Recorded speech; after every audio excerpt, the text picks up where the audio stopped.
कौन सी स्त्री 7 जन्मों तक विधवा रहती है? विवाहित महिलाओं के लिए गजब कहानी। नमस्कार दोस्तों, स्वागत है आप सभी दर्शकों का फिर से हमारे यह चैनल दर्पण ज्ञान गंगा में। मित्रों, आज की कहानी उन महिलाओं के लिए बहुत ही शिक्षाप्रद और ज्ञानवर्धक है जो स्त्रियां विधवा बनकर के अपना जीवन दुखम होकर के गुजारती हैं।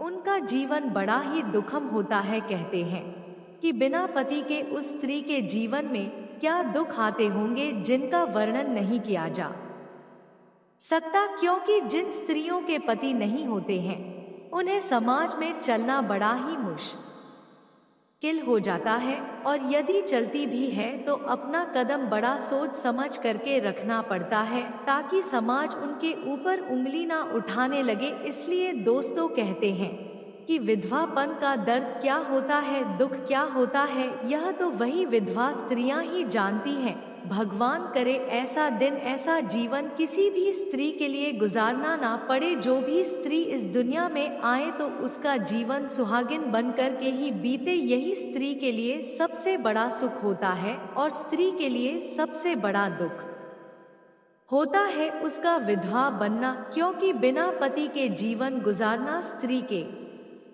लिए सबसे बड़ा दुख होता है। इससे बड़ा दुख स्त्री के लिए दुनिया में और कोई नहीं होता। तो दोस्तों, उन महिलाओं के लिए यह बहुत ही शिक्षाप्रद कहानी है और बहुत कुछ बता करके उनके जीवन में जाएगी, उनके लिए बहुत महत्वपूर्ण भी है। अर्थात उन महिलाओं से निवेदन है जो विधवा की तरह अपना जीवन व्यतीत कर रही है, वह इस कहानी के लिए ध्यान पूर्वक शुरू से अंत तक सुने। हमें विश्वास है कि इस कहानी को सुनने के बाद में उनके दिल के लिए बड़ा सुकून मिलेगा और उनके लिए बहुत ही शिक्षाप्रद बातों का भी ज्ञान प्राप्त होगा। तो चलिए दोस्तों, जानते हैं एक कहानी के माध्यम से कि कौन सी स्त्री 7 जन्मों तक विधवा रहती है। आपसे निवेदन है आप इस कहानी के लिए ध्यानपूर्वक ही सुनना। वीडियो की समाप्ति होने तक हमारे साथ चैनल पर बने रहना, और आपने अभी तक चैनल भी सब्सक्राइब नहीं किया है तो चैनल को भी सब्सक्राइब कर लेना। आपका एक सब्सक्राइब हमारे लिए बहुत महत्वता है। तो चलिए दोस्तों, अब शुरू करते हैं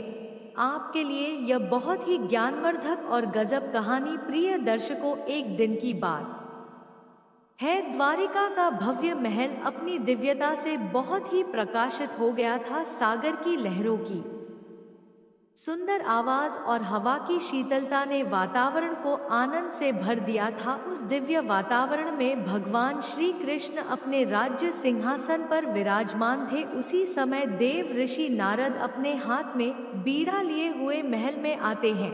उनकी मुस्कान में हमेशा की तरह भगवान के प्रति अपार भक्ति देख रही थी। भगवान श्री कृष्ण के पास पहुंचकर देवऋषि नारद ने श्री कृष्ण को प्रणाम करते हुए कहा कि हे प्रभु, आपके चरणों में मेरा कोट कोट प्रणाम हो। भगवान श्री कृष्ण बोले कि हे देवऋषि नारद, आज आप बड़े चिंता में दिख रहे हो, बताइए आपकी चिंता का क्या रहस्य है। यदि आपकी चिंता दूर करने में कोई मदद कर सकूं तो अवश्य करूंगा। तो देव ऋषि नारद बोले कि हे प्रभु, आप तो अंतर्यामी हैं और सब कुछ जानते हैं, फिर भी यदि आप मेरे ही मुख से मेरी चिंता का कारण जानना चाहते हैं तो आपका यह दास आपको संपूर्ण वृतांत बताएगा। हे प्रभु, आज मैंने एक बड़ा ही अजीब दृश्य देखा। आज मैं जब धरती लोक का भ्रमण कर रहा था तो मैंने देखा कि एक स्त्री के नीचे बैठी बैठी रो रही थी। वह बेचारी जवानी में ही विधवा हो गई है। एक सर्प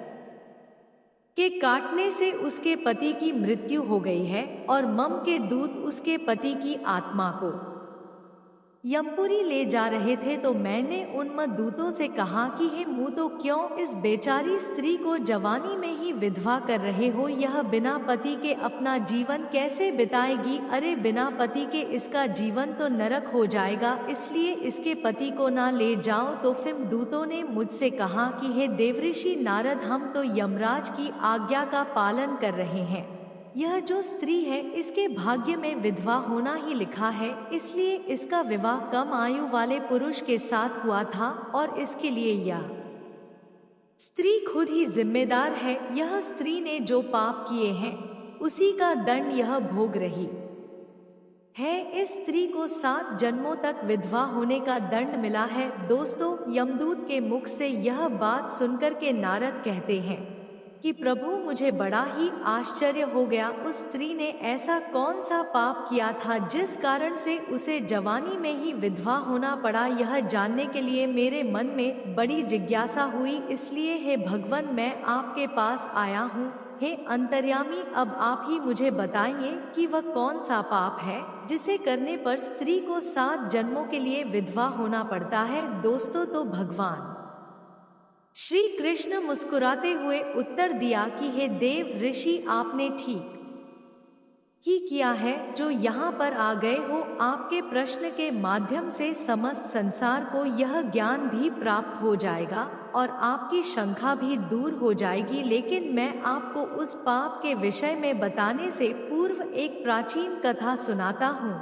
इस कथा को श्रवण करने पर आपको आपके सभी प्रश्नों के उत्तर मिल जाएंगे और जो भी स्त्री इस कहानी का श्रवण करेगी उसके सभी पाप समाप्त हो जाएंगे और वे जवानी में भी विधवा नहीं होगी। इसलिए हे देवऋषि नारद, आप इस कथा को सुनकर इसका प्रचार प्रसार अवश्य कीजिएगा ताकि संसार की समस्त स्त्रियों को इसका लाभ मिल सके।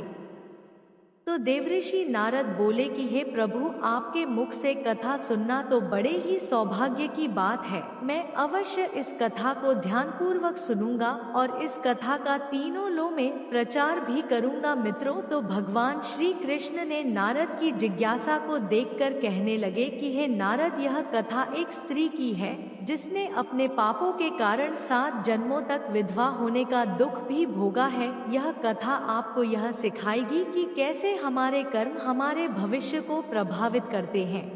इसलिए इस कथा को ध्यान पूर्वक सुनिए। मित्रों, भगवान श्री कृष्ण जो है कथा सुनाना देवऋषि नारद के लिए प्रारंभ करते हैं और कहते हैं कि देव ऋषि, पूर्व काल की बात है। रामपुर नामक नगर में एक धनवान सेठ रामदास रहता था। बड़ा ही अच्छा व्यापारी था। उसकी पत्नी का नाम था माया। वह माया अत्यंत दयालु, धर्म परायण और भगवान राम की अनन्य भक्त थी। उसका जीवन पूजा, दान और धर्म के कार्यों में समर्पित था। माया अपने पति के साथ सुखी जीवन जी रही थी। उनके पास अपार संपत्ति थी, परंतु उनके जीवन का सबसे बड़ा सुख उनका आपसी प्रेम और धर्म के प्रति निष्ठा थी। एक दिन रामदास व्यापार के सिलसिले में समुद्री यात्रा पर चले गए तो उन्होंने माया से वादा किया कि मैं जल्दी ही लौट आऊंगा, परंतु विधाता को कुछ और ही मंजूर था। समुद्र में भयंकर तूफान आ जाता है